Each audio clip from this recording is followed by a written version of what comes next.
안녕하세요. IMTV의 화이트래빗입니다. 오늘은요, 여러분과 함께 그 고통체라는 것에 관해서 이야기를 해보려고 해요. 고통체, 페인바디라는 것은, 에카르트 톨레가 처음 이제 사용한 용어인데요.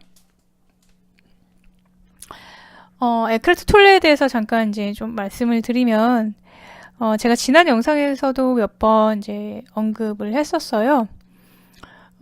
이분은 이제 달라이라마와 함께 21세기를 대표하는 영적인 지도자로 이제 서양에서 인정을 받고 있는 분이고요. 우리나라에도 많이 알려지긴 했는데, 일반인한테는 그렇게까지 많이 알려지진 않은 것 같아요. 달라이라마처럼. 그래서 조금 더 좀 많이 알려지고 이번 책이, 그러니까 책을 또 많이 쓰진 않았어요. 딱 2권 썼어요. 그래서 지금 이 순간을 살아라라는 책과, 삶으로 다시 떠오르기라는 제목으로 우리나라에서, 이렇게 발간이 됐는데요.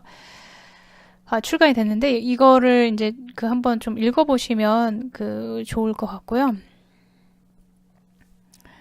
원래는 이제 이분은 독일 출신이세요. 독일 출신이고, 어린 시절을 굉장히 이제 불우하게 보내고, 그리고 사춘기 때, 막 학교도 이제 뭐, 다니지 말아라. 부모님이 그래서 학교도 안 다니다가, 나중에는 이제 혼자 공부해서 뭐 런던 대학을 들어가긴 했지만, 불우한 이제 어린 시절 사춘기, 뭐 청년기 때도 되게 이제 우울증이 심하고 그래서 자살 시도도 하고 막 이제 그랬던 그런 상황에서 이제 깨달음을 이제 얻게 된 거죠. 내적인 변화로 인해서 갑자기 이제 깨달음을 얻게 돼요.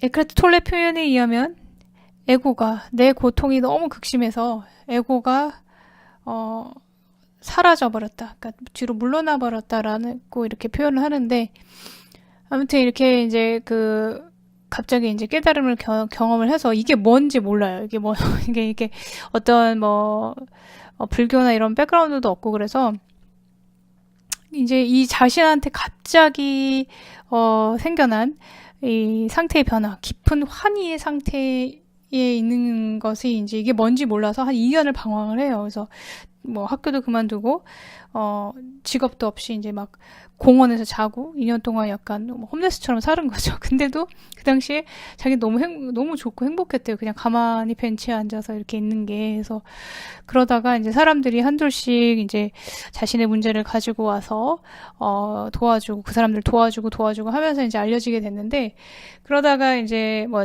그러니까 불교 사원이나 뭐 이렇게 수도원이나 이런 데 다니면서 사람들과 이야기를 하고 책도 보고 하면서 자신한테 일어난 게 무엇이구나라는 것을 알게 되죠.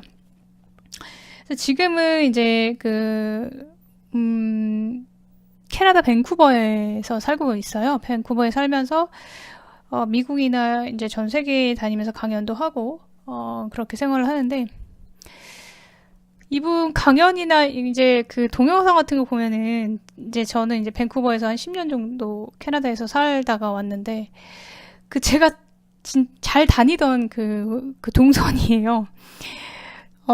보면 다운타운 밴쿠버 다운타운 쪽에서 이제 웨스트사이드 쪽에서 거주를 하고 계시는 것 같아요. 보면은 거기 스탠리 파크이라든지 거기 호수라든지 뭐 이야기 속에서 나오는 뭐 다운타운에 뭐 어디 갔다 뭐 이런 얘기를 하는 거 보면은 제가 거기 있던 데거든요. 그래서 동선이 되게 겹쳐요. 그래서 그 당시에는 제가 몰랐거든요. 에카르트 톨레를 제가 밴쿠버에 살 때 동안에는. 그래서 좀 그게 좀 아쉬움이 남기도 해요. 그 당시에 내가 알았더라면 조금 더 가까이서 이렇게 볼 수 있지 않았을까라는 좀 아쉬움이 있긴 한데, 저는 이제 한국에 들어와서 이제 살면서 책을 통해서 처음 알게 됐거든요. 그래서 아무튼 이분이 이제 처음 고통체라는 것을 이야기를 했어요. 근데 이제 고통체라고 이제 이름을 얘기를 이제 크라톨레가 처음 했지만, 그 전에도 이거 비슷한 개념들은 많이 있었죠. 그 내용이나. 그래서 뭐 우리말로 하면 뭐 또는 뭐 이런 것이랑 비슷하다고 볼 수 있을 것 같아요. 인간은 유전적으로 이제 엄청난 인간이 가지는 고통체를 가지고 있다라는 라고 이야기를 합니다. 그래서 그것 때문에 인간이 계속해서 자신과 서로한테 끔찍한 고통을 끼치고 있는 거죠. 그래서 이 과거로부터 물려받은 거, 그러니까 감정의 축적, 과거로부터 물려받은 어떻게 보면 이제 감정의 축적이 고통체, 페인 바디라고 볼 수 있는 것이죠. 그게 이제 특정한 인종이라든지 또는 뭐 국가나 민족이 가지는 고통체는 이제 다 다를 수 있다는 거예요. 그렇겠죠. 이제 북미에서 이제 태어난 사람과, 그러니까 대한민국 민족으로 이제 태어난 사람은, 그게 다르겠죠. 요즘에 뭐 인기 있는 드라마, 뭐죠? 그거 미스터 선샤인 보면은, 정말 우리 민족이 너무 이렇게 가슴이 먹먹해지잖아요. 그죠? 우리 민족만이 알 수 있는 그런 한이 있죠, 한. 우리 민족은 뭐 지정학적인 뭐 위치 때문에 그럴 수도 있고, 아무튼 엄청 외세에 맨날 시달림을 받았죠. 가깝게는 뭐 임진왜란, 병자호란, 그리고 일제 때 또 엄청난 수탈을 당하고 억압을 받고, 또 6.25라는 것을 아주 끔찍한 전쟁을 겪으면서 우리가 가지고 있는 고통체 이런 것들이 있죠. 또 이제 뭐 인종적으로는 뭐 흑인들이 또 가지고 있는 그런 고통체가 있을 수 있을 것 같아요. 그러니까 이 고통체가 있으면 이 고통체가 활성화되면 어떤 외부적인 자극이 들어왔을 때 그냥 일반적으로 반응을 하는 것이 아니라 아주 좀 비정상적으로 오버해서 리액션이 일어나는 거죠. 아주 작은 말 한마디, 별거 아닌 행동이 내 고통체를 활성화시키게 되면 그것이 엄청나게 큰 리액션으로 반응으로 온다는 거죠. 엄청나게 화를 낸다든지 아니면 엄청나게 두렵다든지 우울감이 온다든지 그렇게 정상적이지 않은 그런 반응이 일어나는 거죠. 예전에 TV에서 그런 것을 봤어요. 그러니까 위안부 할머니를 이제 인터뷰하는 내용이었는데, 위안부 할머니가 이제 자기는 중고등학교가 이제 학교가 끝나는 그 시간이 되면은 바깥에 동네에 나오질 않는데요. 그래서 왜 그러시냐고 이제 물어보니까, 이제 중고등학생 애들이 이제 학교 끝나고 우르르 나오잖아요. 그러면 이제 걔네가 이제 교복을 입고 나오잖아요. 그러면 교복을 입은 또래 남학생들을 보면 자신이 이제 위안부로 끌려갔을 당시에 군인들이 이제 연상이 되는 거예요. 그래서 너무 무섭고 두려워서 집으로 숨어버린다는 거죠. 그러니까 그때 뭐 10대 후반, 20대 초반 이럴 거 아니에요, 군인들이. 그래서 중고등학생 아이들이 입은 교복을 입은 남자 아이들을 보면 군복을 입은 군인들이 연상이 되는 거죠. 고통체가 이제 일반인이 봤을 때는 그냥 교복 입은 중고등학생들인데 할머니가 봤을 때는 고통체가 건드려졌기 때문에 자극이 됐기 때문에 그것이 엄청난 반응으로 오는 거죠. 엄청나게 무섭고 두렵고 집에 와서 숨어버리게 되는 그런 행동으로 이렇게 이제 나타나게 되는 거죠. 그게 이제 고통체인 거예요. 그러니까 저 같은 경우도 예전에 어떤 기억이 있냐면 20대 초반 때 20살인가 21살인가 캐나다에 있을 때 만났던 남자친구가 있었는데 그 친구가 습관적으로 약간 어떤 뭐 조금 안 좋은 일이 있거나 다툼이 있거나 그러면 항상 너 때문이야 라는 말을 굉장히 습관적으로 많이 했어요. 그냥 계속 너 때문이야, 이건 너 때문이야 이런 말을 되게 잘했거든요. 근데 그 얘기를 들으면 저는 엄청나게 화가 나는 거예요. 그래서 나 그 얘기하는 거 싫어하니까 그 얘기 하지 마 하고 막 싸우는 거죠. 그래서 제가 그 당시에는 이제 고통체라는 뭐 그런 개념도 없고 이게 뭔지 몰랐지만 한번 이렇게 생각을 해봤어요. 내가 저 말에 왜 이렇게 화가 날까? 그 친구는 그거 어떤 큰 의미를 그냥 이제 그 가지고 한 게 아니라 그 상황을 모면하기 위해서 그냥 너 때문이야라고 이제 얘기를 한 건데, 습관적으로. 근데 저 같은 경우는 그 얘기를 들으면 너무 화가 나서 막 확 싸우거든요. 그래서 집에서 이제 혼자서 생각을 해봤죠. 내가 왜 그럴까. 그래서 곰곰이 생각을 해보니까, 제가 이제 그 어릴 때, 그 아버지가 이제 그러니까 소위 말하는 약간 능력이 없으셨어요.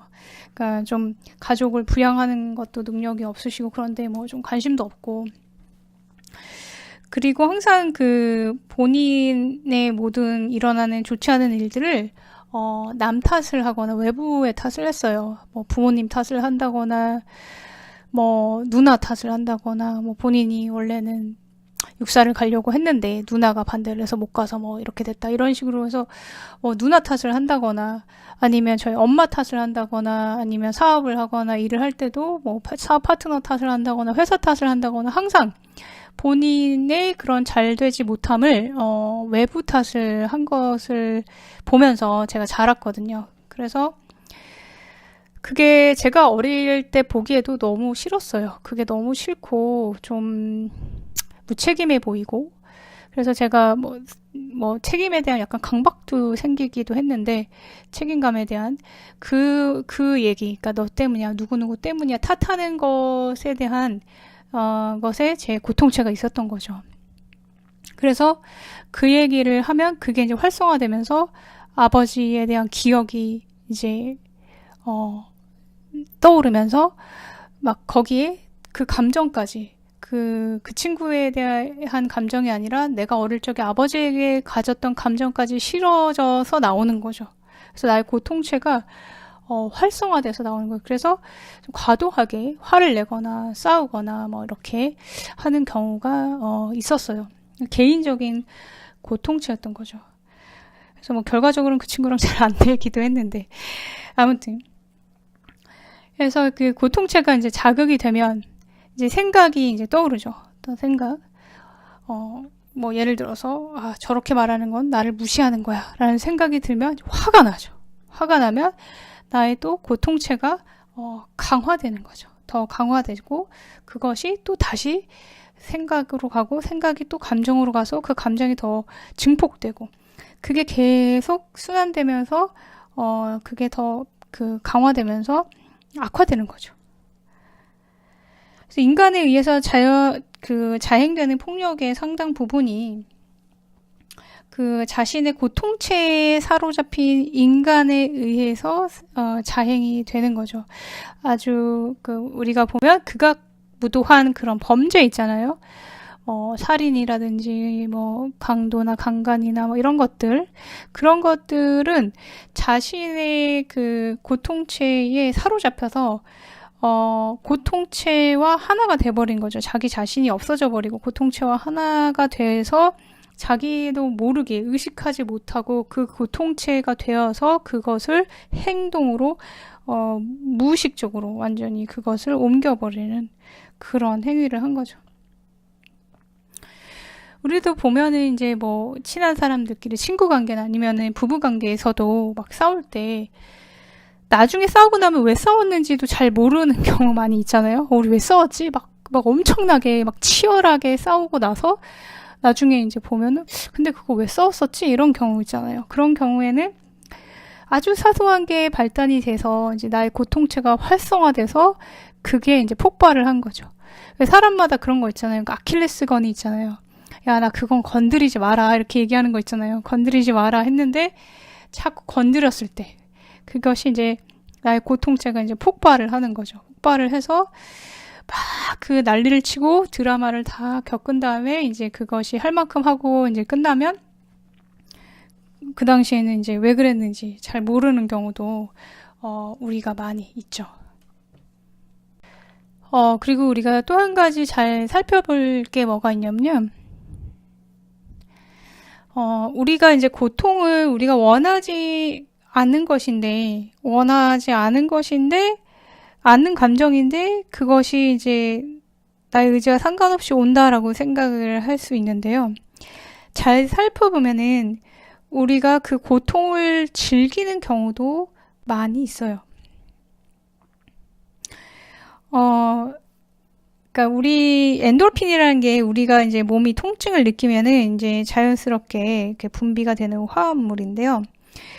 예, 우리 뇌는 이제 매운 걸 우리가 먹잖아요. 그럼 이것을 화상으로 착각을 해서 이제 엔돌핀 분비를 시킨대요. 그러면은 이제 거기에서 오는 또 쾌감을 느끼는 거죠. 그래서 그것을 좋아하는 거죠. 스트레스 받으면 막 매운 거 먹고 그렇잖아요. 그리고 막 뭐 마조키즘 같은 거 있잖아요. 자기가 자학하고 학대하고 막 가죽 채찍 이런 걸로 막 일부러 맞고 거기서 막 쾌감 느끼고 막 이런 사람들 있잖아요. 그러니까 거기 이제 통증에서 이제 또 그 엔돌핀을 느껴서 또 이제 그런 쾌감을 느끼는 거죠. 그럼 고통을 우리가 즐기기도 한다는 거예요. 우리가 이제 쉽게 생각을 하면 일반적으로 이제 고통이라는 것을 우리가 싫어하고 피해야 될 것이고 우리가 원하지 않지만 거기에 있는 것으로 이제 생각을 하기가 쉬운데요. 계속해서 반복되는 그런 어려움이 내 삶에 있다면 그것은 예를 들어서 뭐 어떤 내가 인간관계에 대해서 굉장히 힘들어 한다든지 뭐 여러 가지가 있을 수 있겠죠. 나만의 계속해서 반복되는 것 있잖아요. 그것이 있다면 그것과 관련된 나의 고통체가 있다라는 것을 한번 살펴볼 필요가 있어요. 그리고 이제 그것이 계속해서 반복된다면 우리가 그것을 즐긴다라고 볼 수도 있어요. 그러니까 즐기는 게 막 뭐 롤러코스터 타고 이렇게 막 신난다 이런 즐기는 게 아니고요. 그게 익숙하고 편하고 그렇기 때문에 그 안에 이제 안주하는 거죠. 그래서 그 속에서 그냥 있는 것을 좋아하는 거죠. 그 에너지를. 예전에 제 그 친구 중에 한 명이 이제 어릴 적에 엄마로부터 이제 학대를 받은 경험이 있는 친구가 있었어요. 그러니까 이유가 없이 이제 아주 어릴 때부터 엄마가 이제 막 그냥 주기적으로 막 때리고 학대를 한 거예요. 그러니까 머리에 막 피가 나올 정도로. 그리고 뭐 다리미로 막 이렇게 팔에 대이기도 하고 굉장히 괴로운 그런 경험이죠. 근데 그 친구가 보면은 항상 이제 술을 먹고 그것 때문에 괴로워서 술을 먹고 술을 먹으면서 항상 그 이야기를 계속해서 반복하는 거예요. 괴롭다고 하면서 여기서 벗어나고 싶어 하면서 계속 그 얘기를 하는 거예요. 처음에는 이제 위로해주고 하다가 나중에 이제 가만히 보니까 이 친구가 그것을 즐기고 있다라는 생각이 들었어요. 그러니까 이제 그 기억을 떠올리면서 술을 먹고 그리고 자신을 불쌍히 여기고 자기 자신에 대해서 연민을 하고 동정을 하고 그리고 또 다른 사람에게 그 얘기를 계속해서 반복적으로 함으로써 또 동정과 연민의 감정을 또 이제 받는 거죠. 그래서 아주 친한 사람이 아니고 그냥 이렇게 처음 보는 잘 모르는 사람한테도 이제 막 그런 얘기를 만나면 하는 거예요. 그래서 가만히 보면은 그런 거죠. 그러니까 자기 스스로도 자기가 그런 예전에 그런 고통, 뭐 학대받았던 그런 경험에 대해서 연민의 감정을 스스로 주고 또 다른 사람으로부터 그 연민의 감정을 받음으로써 그 상황을 그 느낌을 즐기는 거죠. 그래서 거기 계속해서 이제 그게 반복되고 반복되는 거예요. 근데 만약에 이제 그 순간에 자기가 깨어서 그렇게 하고 있는 자기 자신을 알아차린다면은 그 고통 속에서 자기가 느끼고 있는 그 쾌감을 알아차릴 수 있을 거예요. 하지만 대부분의 사람들이 그것을 알아차리지 못하죠. 그냥 그 고통체와 하나가 되어서 그냥 그 속에서 그 에너지 속에서 계속 이제 안주하게 되는 거죠. 그래서 이제 어느 정도 그 친구하고는 이제 신뢰가 쌓은 다음에 제가 그 이야기를 했어요. 내가 보기에는 네가 그 상황을 네가 이런 이야기를 계속 반복해서 너 자신에게 하고 다른 사람에게 하면서 즐기고 있는 것 같다. 한번 자기 자신을 잘 한번 네 감정을 살펴보면 좋겠다. 그리고 정말 그 고통에서 그 기억의 고통에서 벗어나고 싶은지 아니면 벗어나고 싶지 않은지 한번 살펴봐라. 벗어나고 싶지 않을 수도 있다, 사실은. 벗어나고 싶지 않고 그것을 통해서 계속해서 이제 자기 스스로 또는 상대방에게 다른 사람들에게 그런 연민이나 동정의 감정을 받고 싶어서 그것을 즐길 수도 있다. 정말 너가 벗어나고 싶은지 살펴보고 그렇다면은 다른 방법을 찾아야 한다. 한번 살펴보고 그 결정은 너가 해야 되는 것이다라고 이야기를 해준 적이 있어요. 그래서 결과적으로 그 친구는 여러 가지 이제 나중에 명상도 하고 그래서 많이 이제 좋아졌는데요. 그러니까 그것을 자기가 이제 즐긴다는 것을 잘 모를 수도 있다는 거죠. 그래서 고통체는 사실 고통체는 자기 자신에게 그 고통체 자체에게 주의를 집중하는 것을 알아차리는 것을 싫어해요. 자기가 거기에 있다는 것을 우리가 알아차리는 것을 싫어해요. 만약에 내가 어떤 사건이 났어요. 어떤 사건이 났는데 내가 어떤 그 고통체가 활성화됐구나라는 것을 인식하고 이거는 저 상대방이 나에게 어떤 의도를 가지고 한 게 아니라 그냥 무의식적으로 그냥 무심결에 한 말인데 나의 고통체가 이것을 이제 활성화돼서 내가 어떤 감정이 올라오는 거야 라고 내가 그것을 인식할 수 있다면 그것을 알아차릴 수 있다면 이 고통체는 수그러들죠. 그래서 자신에게 온 그런 알아차림을 싫어해요. 수그러들었다가 다음번 찬스를 기다려서 얘가 알아차리지 못하게 치고 나오려고 하죠. 그래서 알아차리는 것만으로도 내가 어떠한 고통체가 있다라는 것을 내가 알고 있고 그것을 알아차리는 것만으로도 거기서 벗어날 수 있는 많은 도움이 된다는 거죠. 그러니까 내가 어떤 생각이 났어요. 나는 쓸모없는 인간이야 라는 생각이 났어요. 그런데 그러면 이제 어떤 기분이 올라오겠죠. 우울감이나 이런 감정으로 연관이 되겠죠. 그런데 내가 그것을 알아차리면 그 생각이 감정으로 연결이 안 된다는 거죠. 무의식적으로 연결이 안 되고 거기서 끊어버린다는 거죠. 그래서 그것이 극도로 활성화돼서 막 드라마를 만들고 난리를 치기 전에 내가 사건을 종료시킬 수 있는 힘이 생긴다는 거예요.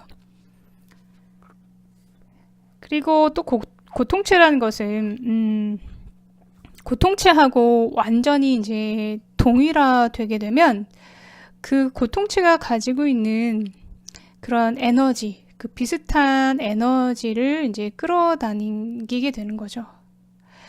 그래서 그 활성화된 고통체는 비슷한 에너지장을 끌어당겨서 그 고통을 증폭시키게 한다는 거예요. 앞전에 말했던 그 후배 같은 경우는 자신이 이제 그렇게 학대받은 그런 경험 때문에 자기가 이제 쓸모없는 인간이라는 생각으로 우울증도 겪고 그래서 자살 시도도 이제 하고 막 그렇게 된 거예요. 그렇게 되면 그 생각이 우울함의 감정에서 또 자살 시도라는 계속해서 안 좋은 쪽으로 부정적인 쪽으로 그것이 이제 더 강화되고 증폭되는 거죠. 그러면 자살 시도하고 나서는 또 그 고통체가 다시 강화되는 거죠. 내가 이것 때문에 자살 시도까지 했고 죽지도 못한다. 막 이런 식으로 고통체가 강화되는 거예요.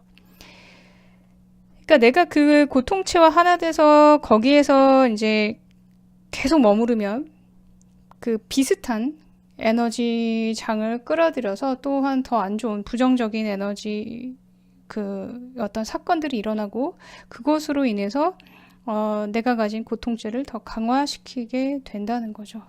그래서 우리는 고통체가 내가 있구나, 그 고통체가 만약에 활성화가 된다라고 하면 그것이 더 이제 확산되기 전에, 증폭되기 전에 생각이 일어나면 그 생각이 감정으로 이렇게 이어지기 전에 그것을 끊어줄 필요가 있다는 거죠. 그 끊어주는 것은 사실은 내가 알아차리는 것, 내가 고통체가 있구나, 이게 활성화됐구나, 이게 내가 생각하는 그것이 맞지 않을 수도 있어, 나의 고통체로 인한 나의 오해일 수도 있어 라고 알아차리는 것만으로도 그것이 활성화되는 것을 많이 방지할 수 있다는 거죠. 나 자신에게 대해서도 그렇고요. 이제 또 타인에게서도 마찬가지예요. 타인을 고통체로 평가하지 않을 수 있게 돼요. 예를 들어서 그러니까 상대방이 별것도 아닌 말에 별것도 아닌 사건에 욱하거나, 내 배우자가 예를 들어서 욱하거나, 그런 게 있을 수 있잖아요. 그러면 그 사람이 이제 고통체가 활성화돼서 그 사람이 의도하지 않게 나에게 상처를 주는 말이나 행동을 할 수도 있죠. 그러면 그걸 내가 받고 또 내가 상처를 받을 수도 있잖아요. 하지만 그것을 내가 알아차리고, 저 사람이 고통체가 활성화됐구나, 그래서 지금 저 사람이 하는 말과 행동은 진심이 아니야 라고 그냥 좀 객관적으로 넘길 수 있다는 거죠.